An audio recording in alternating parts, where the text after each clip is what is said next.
दोस्तों, यह तो हम सब जानते हैं कि हमारी ज़िंदगी का दूसरा नाम ही मुसीबत है। हमारे जीवन में मुसीबतें आती ही रहती हैं। कोई इन मुसीबतों से हार मान लेता है तो कोई इसका डटकर सामना करता है। बहुत से लोग इन मुसीबतों से टूट जाते हैं और उन्हें ऐसे मोटिवेशन की ज़रूरत पड़ती है जिसके कारण वह इन मुसीबतों का बिना किसी डर से सामना कर सकें। आज इस वीडियो में हम यही जानेंगे, तो वीडियो को लास्ट तक देखें। चलिए शुरू करते हैं। इंतज़ार का फल, आपने इस मुहावरे को ज़रूर सुना होगा। चलिए आज हम इस कहानी से जानते हैं कि इसका मतलब क्या होता है। इस कहानी में बताया गया है कि तारों को कैसे ईर्ष्या का भाव उत्पन्न होता है और श्री नारद मुनि उनको कैसे इस मुहावरे का अर्थ समझाते हैं। यह अत्यधिक सुंदर और प्रेरणादायक कहानी है। आप इसे पूरा जरूर सुनें। और इसके बाद एक और कहानी है जो भी बहुत अच्छी है।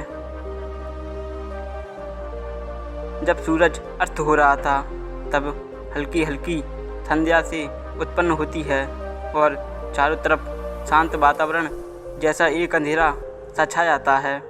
सभी जीव जंतु पशु पक्षी अपने निवास स्थान को जाने लगते हैं और हल्की हल्की हवा चलने लगती है। हम सब आसमान की ओर देखते हैं तो सूर्य अस्त होता रहता है। तभी आसमान में तारे टिमटिमा रहे हैं। कुछ तारे अत्यधिक चमकीले होते हैं परंतु कुछ कम चमकीले होते हैं। अधिक चमकीले वाले तारों पर हमारी नज़र जल्दी पहुंचती है परंतु कम चमकीले वाले तारों पर हमारी नज़र बहुत कम ही पड़ती है। इसलिए हम उन पर ध्यान नहीं दे पाते और उनकी सुंदरता फीकी पड़ जाती है। परंतु उन सब में से एक तारा होता है जो सबसे अधिक चमकीला होता है, जिसके आने से पूरा आसमान जगमगा उठता है। वह इतना सुंदर होता है और चमकीला होता है कि उसके जगमगाने से ही लोगों के चेहरे पर खुशी आ जाती है। उसे हम स्वाति नक्षत्र के नाम से भी जानते हैं। अत्यधिक चमकीला और सुंदर होता है जिसके आने से लोग खुश हो जाते हैं। इसलिए बाकी के नक्षत्र स्वाति नक्षत्र से ईर्ष्या करते हैं और अपनी इस ईर्ष्या का भाव को श्री नारद मुनि को बताते हैं। नारद मुनि उन सभी तारों को समझाते हुए कहते हैं कि देखो, जो भी सब्र करता है उनकी कीर्ति संसार में होती है और मुझे प्रतीत होता है कि आप लोगों में धैर्य नहीं है, इसलिए आप लोग संध्या काल में होते ही तुरंत जगमगाने लगते हो। लेकिन स्वाति नक्षत्र अत्यधिक समय के बाद आसमान में निकल जाता है। तभी उसकी प्रतिस्पर्धा इतनी अधिक होती है। तभी सभी लोगों के चेहरे पर मुस्कान आती है। इसलिए कहा जाता है कि सब्र करना चाहिए क्योंकि उसका फल मीठा होता है। यदि तुम देर में आसमान में टिमटिमाते होते हो तो तुम्हारी भी महत्व होगा और तुम्हें भी लोग अलग अलग नाम से जानेंगे। नारद मुनि द्वारा समझाई गई बात सभी तारों को समझ में आ गई। सब्र का फल मीठा होता है, यह बात हम सब जानते हैं और इसे हम लोगों ने महसूस भी किया है। मैं हमेशा अपने कार्य को पूरा करने के बाद उसके परिणाम के इंतज़ार में उतावला हो जाता हूँ। यह फिर अपने आने वाले कार्य को पूरा करके लिए उतावला हो जाता हूँ, जिससे मेरा आने वाला कार्य बिगड़ जाता है। परंतु मुझे ऐसा नहीं करना चाहिए। मुझे सब्र करना चाहिए उस परिणाम का या उस आने वाले कार्य का, जिससे मैं अपने कार्य को अच्छे से समाप्त करूं और उसका परिणाम भी अच्छा होगा। हम जानते हैं कि जल्दी में लगाया हुआ निशाना हमेशा गोल से बाहर ही जाता है। हम धैर्यपूर्वक उस निशाने को भेजना चाहिए, तभी हमें जीवन में सफलता मिलेगी। हमें किसी भी कार्य को धैर्यपूर्वक करना चाहिए, तभी सफलता के दरवाजे खुलते हैं। धैर्य ही ऐसा शास्त्र है जो कि निकट परिस्थितियों में भी मनुष्य को मानसिक संतुलन बनाए रखता है और उसके आगे आने वाली चुनौतियों से निपटने के लिए मार्ग खोल देता है। बड़े बड़े महात्मा और महापुरुषों के द्वारा भी बताया गया है कि हमें भी किसी भी कार्य को करने के लिए धैर्य का होना बहुत आवश्यक है। धैर्य न होने पर अक्सर लोग अपना कार्य बीच में ही रोक देते हैं। इसलिए इस कहानी की प्रेरणा यही है कि किसी भी कार्य को करते समय अपने अंदर धैर्य को जरूर रखें और आपको सफलता अवश्य मिलेगी। दूसरी कहानी है टाइम मोटिवेशन स्टोरी। हमारी ज़िंदगी में छोटे छोटे समय के भागों में बटी हुई है। हमारी ज़िंदगी में कई घंटे, कई मिनट और कई सेकंड होते हैं, परंतु कुछ लोग इसी समय में उस मुकाम को हासिल कर जाते हैं जिसकी उन्हें चाह होती है। वे समय का सदुपयोग करते हैं और अपने जीवन में सफल हो जाते हैं। एक गांव में एक गरीब आदमी रहता था। उसके घर में उसकी पत्नी और उसकी एक बेटी और एक छोटा बेटा था।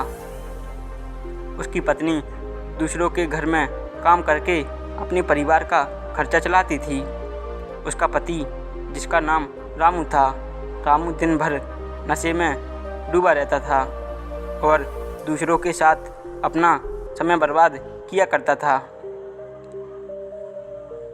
कहीं इधर उधर ताश के पत्ते खेलता दिखता तो कहीं उधर लोगों के दरवाजे बैठकर गपशप मारा करता।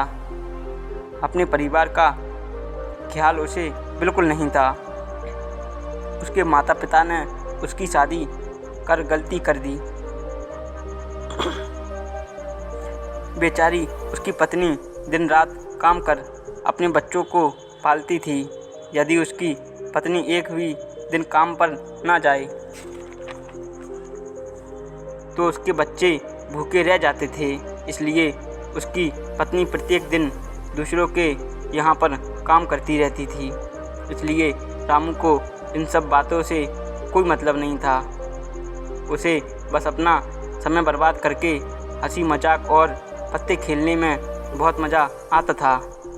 शाम को शराब पीकर घर आकर ज़ोर ज़ोर से अपनी पत्नी को चिल्लाता था।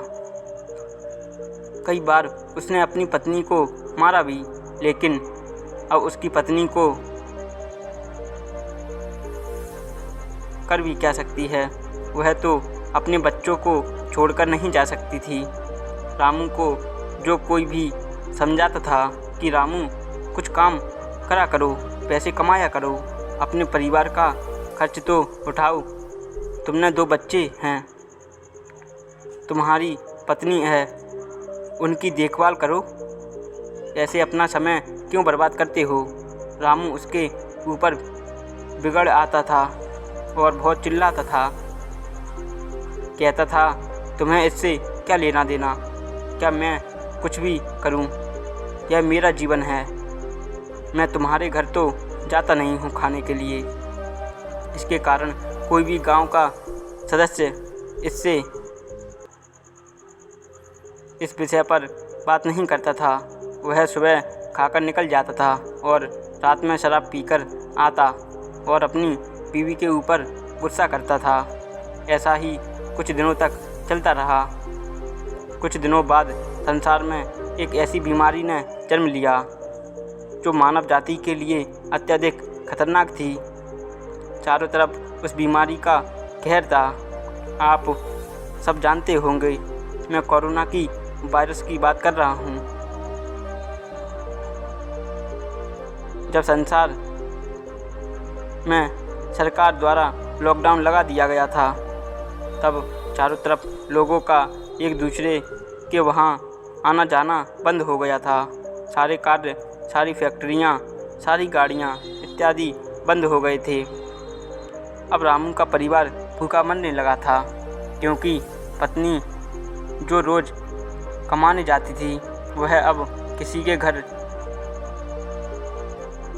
इसी कारण नहीं जा पा रही थी कि कहीं इस बीमारी की वजह से मैं ना हो जाऊं। लोग उसे अब काम पर बुलाना बंद कर देते हैं। उसके परिवार में अनाज का दाना भी नहीं बचता, ना उसके घर में कुछ पैसे थे। अब वह क्या करता? उसका छोटा बेटा भी बीमार हो गया था। उसके बच्चे की तबीयत ज़्यादा खराब हो गई। तब रामू को समझ आया कि अपने परिवार को ध्यान देना चाहिए। उसने बच्चे को अस्पताल ले जाने का सोचा, परंतु उसके पास पैसे नहीं थे। उसने गांव वालों से पैसे मांगने गया। गांव वालों ने कहा, पहले कहने पर तो हम लोगों को ही चली कटी सुना देते थे, अब इस लॉकडाउन में हमारे पास कहाँ से पैसे आए? यही कहकर वह लौटा देते।